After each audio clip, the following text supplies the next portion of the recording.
মুক্তিযুদ্ধের মাধ্যমে রক্তক্ষয়ী যুদ্ধ এবং সংগ্রামের মধ্য দিয়ে যে দেশ আমরা পেলাম, এখানে আর কোনো রক্ত দেওয়ার কথা ছিল না। কালকে এক জায়গায় বলেছি যে আওয়ামী লীগ মরিয়া প্রমাণ করিল তাহারা ভারতের দল।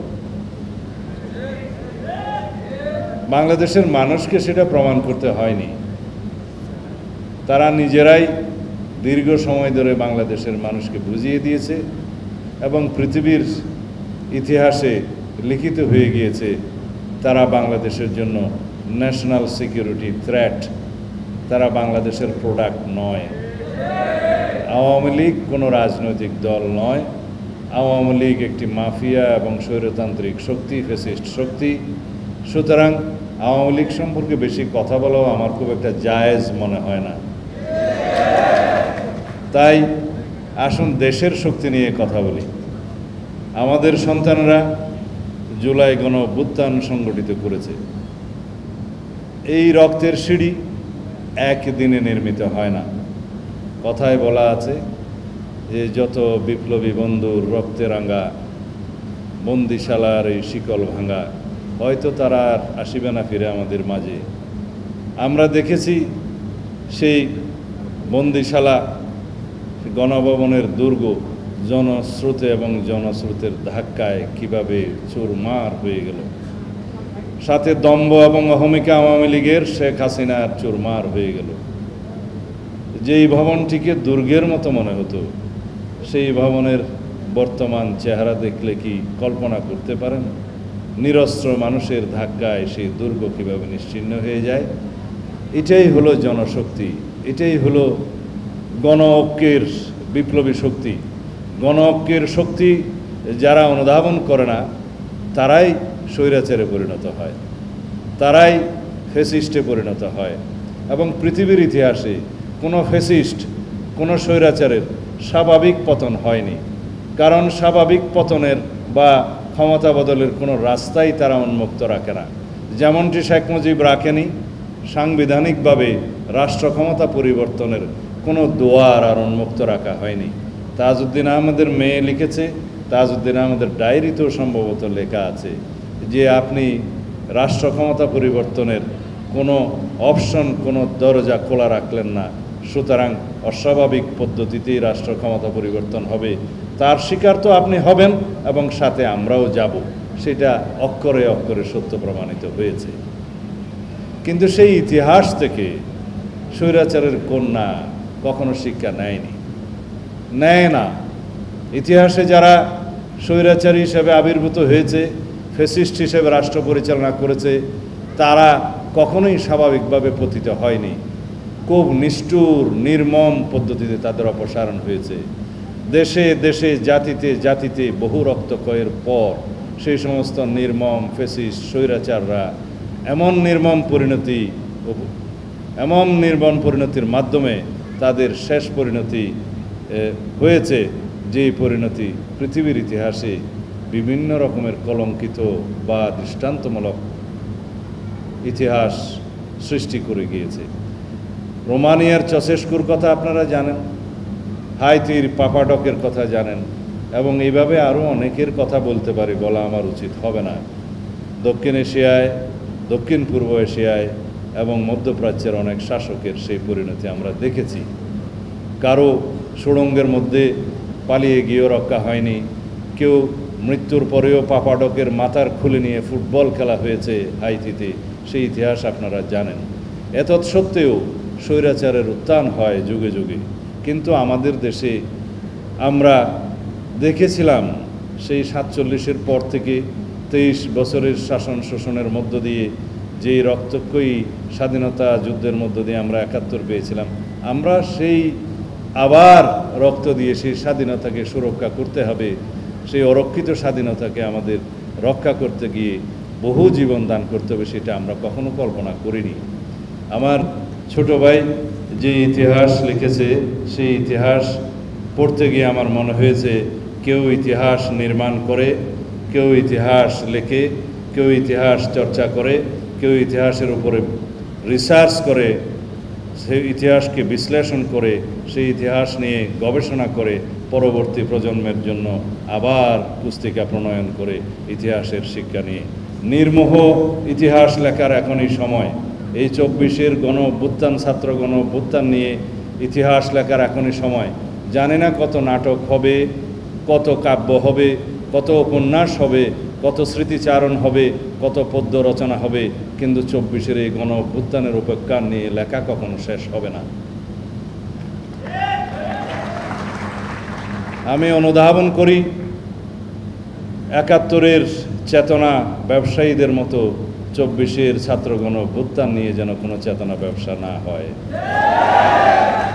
আমি নসিহত করি যারা 24-এর গণ অভ্যুত্থানের একমাত্র ভাগীদার হিসেবে দাবি করতে চায় তারা যেন উপলব্ধি করে কখনো কোনো গণ অভ্যুত্থান, ছাত্র গণ অভ্যুত্থান ছাত্র জনতার, সারা দেশের মানুষের, সমগ্র দেশের মানুষের অংশগ্রহণ ব্যতী রেখে কখনো সংগঠিত হয় না। বিগত 24-এর গণ অভ্যুত্থানে যে স্ফুলিঙ্গ সৃষ্টি হয়েছিল 15ই জুলাই ছাত্রীদের উপরে হামলার মধ্য দিয়ে, সেই স্ফুলিঙ্গ দাবানলের মতো ছড়িয়ে দিতে 16ই জুলাই যারা শহীদ হয়েছে, আবু সাঈদ, ওয়াসিম, মুগ্ধের মতো যারা সৈনিকেরা যারা শহীদ হয়েছে, তারাই দাবানলে পরিণত করেছে পরবর্তী আন্দোলন। সেই দাবানলে পুড়ে ছারখার হয়েছে স্বৈরাচারী ফ্যাসিস্টদের মসনদ এবং দুর্গ। সেটা বিজয় আমরা অর্জন করেছি, সবাইকে নিয়ে সেই বিজয় আমরা উপভোগ করব। সেই বিজয়ের উপর নির্মিত হবে প্রকৃত শক্তিশালী গণতান্ত্রিক বাংলাদেশ। শহীদের স্বপ্ন ছিল বৈষম্যহীন মানবিক মর্যাদা ভিত্তিক সাম্যের বাংলাদেশ। শহীদের প্রত্যাশা, এই দেশবাসীর প্রত্যাশা তখনও ছিল, অঙ্গীকার এখনও আছে, সেই বাংলাদেশ আমাদের বিনির্মাণ করতে হবে ঐক্যবদ্ধভাবে, ফ্যাসিবাদ বিরোধী জাতীয় ঐক্যকে শক্তিতে পরিণত করে। এই কথা যেন আমরা ভুলে না যাই। আজকে যা শুরু হয়েছে, গণতান্ত্রিক শক্তিগুলোর মধ্যে বিভেদ কারা করছে, কারা গণতান্ত্রিক শক্তিগুলোর মধ্যে আপোষে লড়াই সৃষ্টি করে দিয়ে কারা এই আরাম উপভোগ করছে। আমি গতকালকে একটা অনুষ্ঠানে বলেছিলাম, আমরা গণতান্ত্রিক শক্তিসমূহ পরস্পর লড়াই করছি আর আরামে আছে দিল্লিওয়ালারা। কেননা আমাদের মধ্যে পরস্পর বিভক্তি এবং লড়াই উপকৃত হবে তারাই। আমরা এই 1 বছর যেতে না যেতেই আমরা ভুলে যাচ্ছি গণতান্ত্রিক সংগ্রামের, স্ট্রাগলের সমস্ত আমাদের ত্যাগ তিতিক্ষাকে, রক্তদানকে। আমরা মর্যাদাবান করার পরিবর্তে পরস্পরকে পরস্পর অপমানিত করার সুযোগ নিচ্ছি। কেন জানি না, আমাদের মধ্যে সেই চর্চা ইদানিং শুরু হয়ে গিয়েছে। তার মধ্যে আমাদেরকে চিন্তা করতে হবে কারা, তারা কারা। তারা ওরাই যারা আমাদের ভিতরে বিভক্তির মধ্য দিয়ে সুযোগ নেবে। তারা ওরাই যারা বাংলাদেশকে গণতান্ত্রিক রাষ্ট্র বিনির্মাণ হতে দিতে চায় না।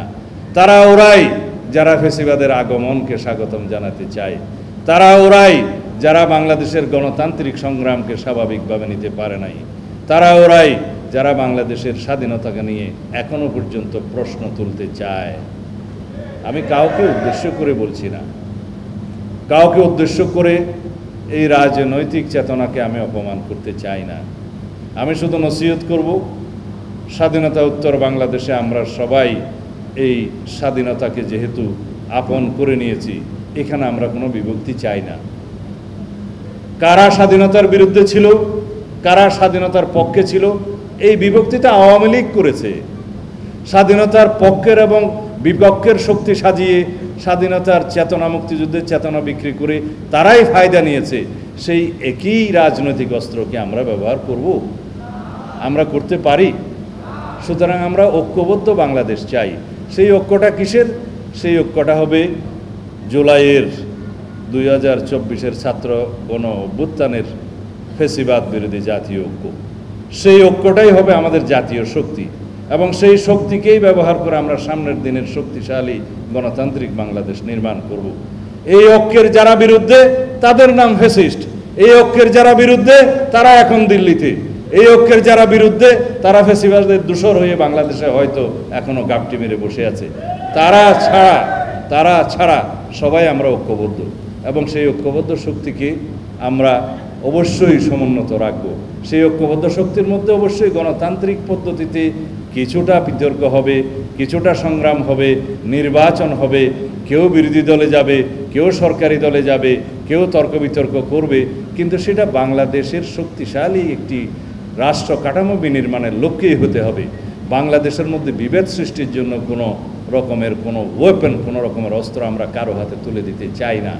সেই জন্য আহ্বান জানাবো, আমরা যারা সংস্কারের পক্ষে কথা বলছি, শক্তিশালী গণতান্ত্রিক রাষ্ট্র বিনির্মাণের জন্য সাংবিধানিক সংস্কারের কথা বলছি, আমরা যারা মানবতা বিরোধী, গণহত্যাকারী এবং গণহত্যার জন্য দায়ী বাংলাদেশে ফ্যাসিস্টদের বিচারের কথা বলছি এবং সেই বিচার দাবি করছি, সেই বিচারের জন্য ঐক্যবদ্ধ হয়েছি, আমাদের সবাইকে এক জায়গায় দাঁড়াতে হবে। সেই প্ল্যাটফর্ম হবে গণ ঐক্য, সেই গণ ঐক্যের শক্তি হবে ফ্যাসিবাদ বিরোধী জাতীয় ঐক্য, এবং সেই ফ্যাসিবাদ বিরোধী জাতীয় ঐক্যকেই আমরা এগিয়ে নিয়ে যাব ঐক্যবদ্ধভাবে। এই ঐক্যবদ্ধ পথ চলার মধ্যে আমাদের টার্গেট থাকবে, আমাদের সীমা থাকবে, আমাদের লক্ষ্য থাকবে শুধুমাত্র বাংলাদেশ বিনির্মাণের জন্য, সবার আগে বাংলাদেশ বিনির্মাণের জন্য আমাদের একটাই মাত্র নীতি হবে, সবার আগে বাংলাদেশ, এবং এই বাংলাদেশটা হবে শহীদের অঙ্গীকার ভিত্তিক, শহীদের প্রত্যাশা ভিত্তিক, শহীদের স্বপ্ন ভিত্তিক। এই আন্দোলনে, এই গণ অভ্যুত্থানে যারা রক্তদান করেছে এবং যারা পঙ্গুত্ব বরণ করেছে, যারা অন্ধত্ব বরণ করেছে, তাদেরকে আমাদের সবসময় জবাবদিহিতা করতে হবে তাদের কাছে। এইটা যেন আমাদের চেতনার মধ্যে থাকে, এটাই একমাত্র চেতনা হোক। আমরা পঙ্গু হাসপাতালে গিয়েছিলাম, সেই দৃশ্য দেখা যায় না। তারা যেরকম বাংলাদেশ দেখতে চায় সেরকম বাংলাদেশ আমাদেরকে বিনির্মাণ করতে হবে। যারা অন্ধত্ব বরণ করেছে তাদের সন্তানরা, প্রজন্মরা চোখ দিয়ে দেখবে, বাপের পক্ষে সন্তান দেখবে, সন্তানের জন্য মা দেখবে, সেরকম একটা বাংলাদেশ আমরা বিনির্মাণ করি। যারা শহীদ হয়েছে তারা তো আর আমাদের মাঝে ফেরত আসবে না, কিন্তু তাদের রক্তের ঋণ আমরা পরিশোধ করতে হবে একটি শক্তিশালী গণতান্ত্রিক বৈষম্যহীন রাষ্ট্র বিনির্মাণের মধ্য দিয়ে। মনে রাখবেন, এই সুযোগ শতাব্দীতে একবারও আসে না। কোনো দেশ শতাব্দীতে একবার স্বাধীনতার স্বাদ নিতে পারে। সেই দেশের স্বাধীনতা যদি আমরা রক্ষা করতে না পারি, সেটা পরাধীনতার নামান্তর হবে। যেই অবস্থা আমরা বিগত সময়ে দেখেছি, ফ্যাসিস্টদের সময় আমরা নামমাত্র স্বাধীন ছিলাম, আমাদের একটা ভূখণ্ড ছিল, একটা পতাকা ছিল, বাংলাদেশ নামে একটা রাষ্ট্র ছিল, কিন্তু সেই রাষ্ট্রটা পরিচালিত হতো অন্য জায়গা থেকে। সেরকম পরাধীনতা তো আমরা চাইনি। সেরকম পরাধীনতার শৃঙ্খলা যাতে আমাদের আবদ্ধ না হতে হয়, সেজন্য সবার আগে বাংলাদেশ থাকবে। আমাদের কোনো বিদেশি প্রভু থাকবে না, আমাদের বন্ধু থাকবে বিদেশে, কখনো কোনো দিন প্রভু থাকবে না। সে যত বড় রাষ্ট্রই হোক, যদি রাষ্ট্রের সার্বভৌমত্বের প্রশ্নে সেই দেশের জনগণ একটা প্রশ্ন ঐক্যবদ্ধ থাকে যে আমরা স্বাধীনতা, সার্বভৌমত্ব, গণতন্ত্রের জন্য সবাই ঐক্যবদ্ধ থাকব, নিজেদের মধ্যে আমরা তর্ক বিতর্ক, লড়াই, নির্বাচন ইত্যাদি করব, কিন্তু ওই প্রশ্নে এক। সেই প্রশ্নে যদি আমরা এক থাকতে পারি, তাহলে বিদেশে আমাদের কোনো দিন বন্ধু ছাড়া প্রভু থাকবে না। আগেই বলেছি, যাদের প্রভু ছিল তারা বাংলাদেশের ন্যাশনাল সিকিউরিটি থ্রেট, তারা নিরাপদ আশ্রয় নিয়েছে, তারা ওখানেই থাকুক। কারণ তাদের রাজনৈতিক মৃত্যু হয়েছে ঢাকায়, বাংলাদেশে। তাদের রাজনৈতিক মৃত্যু শুধু নয়, তাদের চেতনার মৃত্যু হয়েছে বাংলাদেশে, কিন্তু চেতনা নিয়ে দিল্লিতে আছে। তাদের এখানে কোনোদিন যাতে আওয়ামী লীগের নামে, ফ্যাসিস্টদের নামে বাংলাদেশে কোনো রাজনীতি করার সুযোগ না পায়, সেই রকম রাজনৈতিক কালচার আমাদেরকে সৃষ্টি করতে হবে। এখনই আমি সেই মূল্যবান কথাগুলো বলবো। আমি আমাদের কিংবদন্তির পুরুষ শহীদ রাষ্ট্রপতি জিয়াউর রহমানের কথা বলবো। তার জন্ম হয়েছিল বলেই 1971 সালের স্বাধীনতার ঘোষণা আমরা শুনতে পেয়েছিলাম। অবশ্যই এখানে আমি তৎকালীন রাজনৈতিক নেতৃত্বকে কখনো ইগনোর করব না, অস্বীকার করব না। দীর্ঘ 23 বছরের রাজনৈতিক সংগ্রামের মধ্য দিয়ে একটা জায়গায় উপনীত হয়েছিল, কিন্তু তিনি স্বাধীনতার ঘোষণা দিতে রাজি হন নাই। সেটা ইতিহাস সাক্ষী, তাজউদ্দিনের ডায়েরি সাক্ষী, সেটা কোনোদিন অস্বীকার করার উপায় নেই। সুতরাং এর পরেও আমি মনে করি রাজনৈতিক নেতৃত্বের গুরুত্বটা ওখানে থাক, কিন্তু স্বাধীনতার ঘোষণা যিনি দিয়েছিলেন সেই শহীদ রাষ্ট্রপতি জিয়াউর রহমান অরক্ষিত স্বাধীনতাকে আবার সুরক্ষা দিয়েছেন 1975 সালে সিপাহী জনতার ঐক্যবদ্ধ বিপ্লবের মধ্য দিয়ে 7ই নভেম্বর। বাংলাদেশের মানুষ সেই জিয়াউর রহমানকে দেখেছে রাষ্ট্রনায়ক জিয়াউর রহমান হিসাবে পরবর্তীতে। এটা নিয়ে অনেকের কাছে অনেক বিতর্ক থাকতে পারে, বাট ইতিহাস কখনো মিথ্যা হতে পারে না। তারপরে একদলীয় শাসন ব্যবস্থাকে বিলুপ্ত করে বহুদলীয় গণতান্ত্রিক পদ্ধতি প্রবর্তনের সেই ইতিহাস 1979 সনে ৫ম সংশোধনের মধ্য দিয়ে আমরা পাই। সেখানেও শহীদ রাষ্ট্রপতি জিয়াউর রহমান, এবং জিয়াউর রহমানের শাহাদত বরণের কারণেই ছিল বাংলাদেশের পক্ষের শক্তি হিসাবে তাকে জীবন দিতে হয়েছে। যেই স্বাধীনতা অর্জন করতে গিয়ে তাকে জীবন দিতে হয়নি, সেই স্বাধীনতা রক্ষা করতে গিয়ে তাকে জীবন দিতে হয়েছে। এখানেও শহীদ রাষ্ট্রপতি জিয়াউর রহমান। তারপরে দীর্ঘ 9 বছরের ইতিহাস, সামরিক স্বৈরাচার বিরোধী আন্দোলনে আমরা পার্ট অ্যান্ড পার্সেল ছিলাম এই ঢাকা বিশ্ববিদ্যালয়ে কিছু সময়ের জন্য। সেই ইতিহাসের তিনি যে নেতৃত্ব দিয়েছেন, তিনি শহীদ রাষ্ট্রপতি জিয়াউর রহমানের সহধর্মিনী, তৎকালীন বিরোধী দলীয় নেত্রী। অবিরাম 9 বছরের সংগ্রামের মধ্য দিয়ে আবার সেই ছাত্র জনতার ঐক্যবদ্ধ আন্দোলনে ছাত্রগণ অভ্যুত্থান সংগঠিত হয়েছে।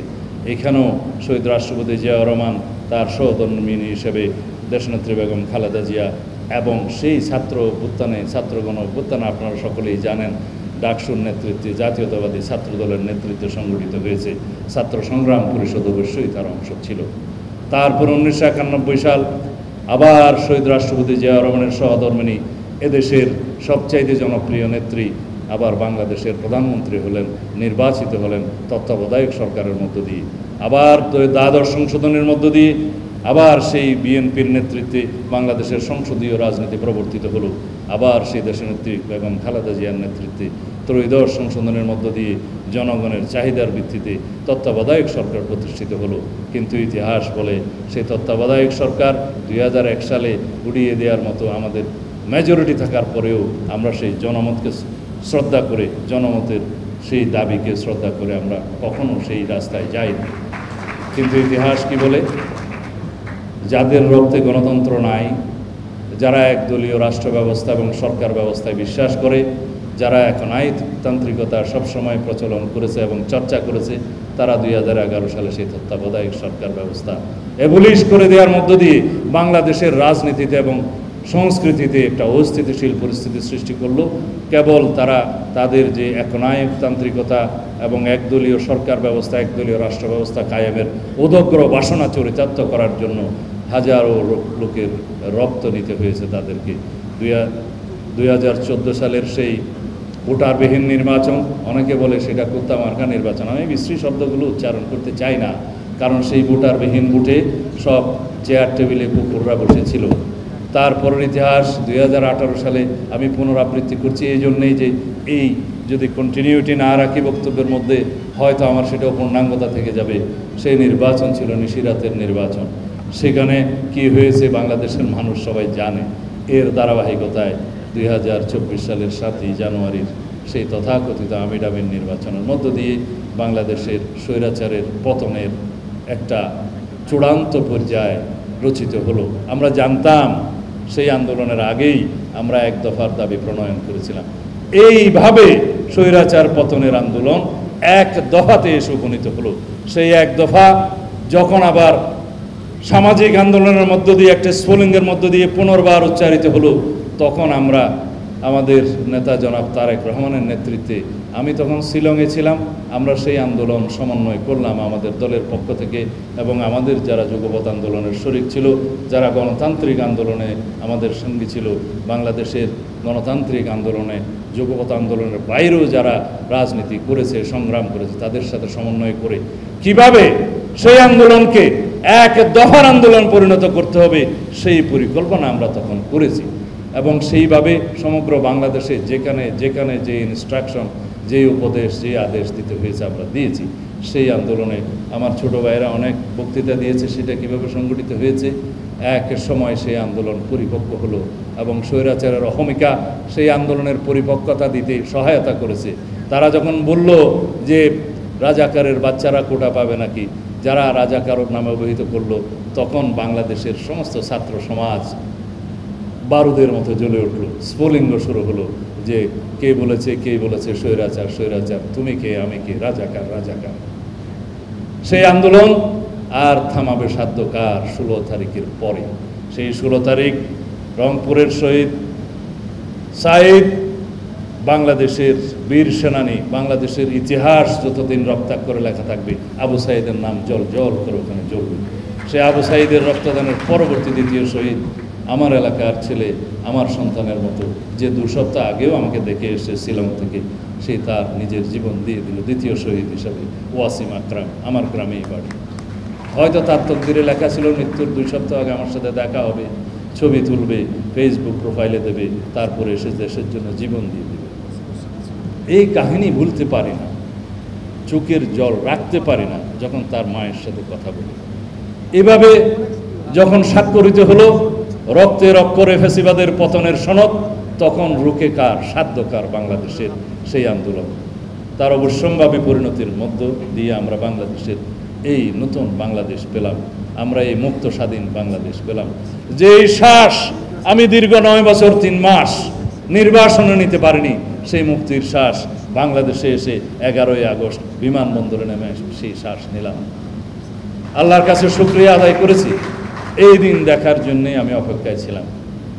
নির্বাসনের প্রতি মুহূর্ত কাটাতাম, কখন আমার স্বদেশ ভূমি, এই মাতৃভূমি, এই মাটি মুক্ত হবে, স্বৈরাচার মুক্ত হবে। সেদিন যেন আল্লাহ আমাকে এখানে নিয়ে এসে আমার মৃত্যুটা দেয়। আমি স্বাধীন সার্বভৌম ফ্যাসিস্ট মুক্ত বাংলাদেশে মরতে চেয়েছিলাম, আল্লাহ আমার প্রার্থনা কবুল করেছে। এখনো পর্যন্ত যেই কয়টি নিঃশ্বাস বাকি আছে, আমার বিশ্বাস সেটা বাংলাদেশের মানুষের জন্যই বাকি আছে। আমার বিশ্বাস বাংলাদেশের গণতান্ত্রিক সংগ্রামের আন্দোলনের যে বিজয়ের যে ফলাফল আমাদের শহীদরা দেখতে চেয়েছে, সেটা বাস্তবায়নের জন্য আমার এই নিঃশ্বাস এখনো জীবিত আছে। কেউ যদি এই অঙ্গীকার, এই প্রতিশ্রুতিকে শুধু কথার কথা মনে করে, আমি কষ্ট পাব। আমার প্রতিটা মুহূর্ত, জীবনের শেষ মুহূর্ত পর্যন্ত এই দেশের জন্য, এই দেশের গণতন্ত্রের জন্য, এই দেশের মানুষের জন্য, এই দেশের সকল নাগরিকের অধিকার রক্ষার জন্য বিসর্জিত হোক, এই প্রার্থনা এখনও করি। মৃত্যুকে আলিঙ্গন করেছে অনেকবার, সুতরাং মৃত্যু আমার কাছে নতুন কিছু নয়, আমাদের অনেকের কাছে মৃত্যু নতুন কিছু নয়। আমাদের যে বিপ্লবী বন্ধুরা আজকে আমাদের মাঝে নেই, তারা স্বর্গ থেকে জানে, স্বর্গ থেকে প্রিয় মাতৃভূমি। আমরা যেন সেটা অনুধাবন করি যে স্বর্গ থেকে আমাদের এই প্রিয় মাতৃভূমি। যদি আমরা সেটা হৃদয়ে ধারণ করি, এই মাতৃভূমি স্বর্গ থেকে প্রিয় মাতৃভূমি, তাহলেই হবে আমাদের জীবন সার্থক। এই বাংলাদেশ তখনই আমরা গড়তে পারবো, নির্মোহভাবে ইতিহাস রচনা করতে পারবো, নির্মোহভাবে ইতিহাস লিখতে পারবো, নির্মোহভাবে এই দেশের প্রতিটি মানুষের জন্য আমরা দায়িত্ব পালন করতে পারবো। যে যেখানেই থাকি না কেন, সমাজের বিভিন্ন প্ল্যাটফর্মে, কেউ শিক্ষকতায়, কেউ শ্রমিক হিসাবে, কেউ গবেষক হিসাবে, কেউ শ্রমিক হিসাবে, কেউ মজদুর হিসাবে, কেউ বিপ্লবী হিসাবে, কেউ গণতান্ত্রিক কর্মী হিসাবে, কেউ ছাত্র হিসাবে, সেই সমাজের যেই স্টেজে থাকি না কেন, কেউ নাট্যকার হিসাবে, কেউ যেখানে সংস্কৃতি শিল্পী হিসাবে, প্রত্যেকটা স্টেজে রাষ্ট্রের প্রতি অবদান রাখার সুযোগ আছে। সবাইকে মাঠের রাজনৈতিক কর্মী হতে হয় না। কেউ শিক্ষক হিসেবে তার অবদান রাখবে, কেউ সাংস্কৃতিক কর্মী হিসেবে তার অবদান রাখবে, কেউ রাষ্ট্র পরিচালনায় সরাসরি অবদান রাখবে, কিন্তু তাদের পাহারাদার হতে হবে এদেরকে, যারা গণতন্ত্রের রক্ষা কবচ হিসেবে কলম নিয়ে দাঁড়িয়ে যাবে। ফ্রিডম অফ প্রেস আমরা এস্টাবলিশ করতে চাচ্ছি, হয়েছে প্রায়, তারাই এই পাহারাদার হবে। অনেকে বলে এটা 4th স্টেট, আমি আজকে বলে যাচ্ছি এটাই হবে বাংলাদেশের 1st state. Freedom of press, এটা যদি এনশিওর করা যায়, গণতন্ত্রের রক্ষা কবচ হবে এটাই প্রথম। জুডিশিয়ারির ফ্রিডম, ইন্ডিপেন্ডেন্স অফ জুডিশিয়ারি আমরা এভাবে করতে চাই, তবে একদম এমন ইন্ডিপেন্ডেন্স না যাতে আবার জুডিশিয়ারি নিজেরাই হর্তাকর্তা হয়ে যায়। আমরা পৃথিবীর অনেক দেশে দেখেছি, সেখানে জুডিশিয়ারি নির্ধারণ করে দেয় রাষ্ট্র কীভাবে চলবে, সেই জুডিশিয়ারি আমরা চাই না। আমরা চাই প্রকৃত ইন্ডিপেন্ডেন্ট একটা judiciary, complete independence of judiciary আমরা এনশিওর করব। সেই জুডিশিয়ারি হবে গণতন্ত্রের রক্ষা কবচ হিসাবে, সেই জুডিশিয়ারি হবে রাষ্ট্রের সকল নাগরিকের শেষ আশ্রয় হিসাবে, সকল নাগরিকের শেষ আশ্রয়স্থল হিসাবে সেটা জুডিশিয়ারি থাকবে। যেই জুডিশিয়ারি আমরা অতীতে অভিজ্ঞতা অর্জন করেছি, দেখেছি, সেই জুডিশিয়ারি আস্তাগফিরুল্লাহ আমাদের জন্য আর না দেখতে হয়। তো বন্ধুগণ, আবেগতাড়িত হয়ে অনেক কথা বললাম, হয়তো সব কথা আমি সঠিক বলিনি, কিন্তু মৃত্যুর দুয়ার থেকে ফিরে আসা মানুষ তো, এই গণ অভ্যুত্থানের আসতে পেরে নিজেকে আবার জীবিত মনে করছি। তো সেই জীবনটা, সেই দ্বিতীয় পর্বের বা শেষ পর্বের জীবনটা যাতে দেশের জন্য, গণতন্ত্রের জন্য, এদেশের মানুষের অধিকার আদায়ের জন্য যদি দিয়ে যেতে পারি, সেটা হবে আমার প্রকৃত জীবন। এই রক্তাক্ত লড়াই সংগ্রামে আমরা যারা এখনও বেঁচে আছি, যারা মৃত্যুর মুখোমুখি হয়েছিলাম, তারা যেন এই দায়িত্বটুকু পালন করি আমাদের পরবর্তী প্রজন্মের জন্য। আমাদের এই রাষ্ট্রটা যেন আমাদের সেই শহীদের স্বপ্নের বাংলাদেশ করতে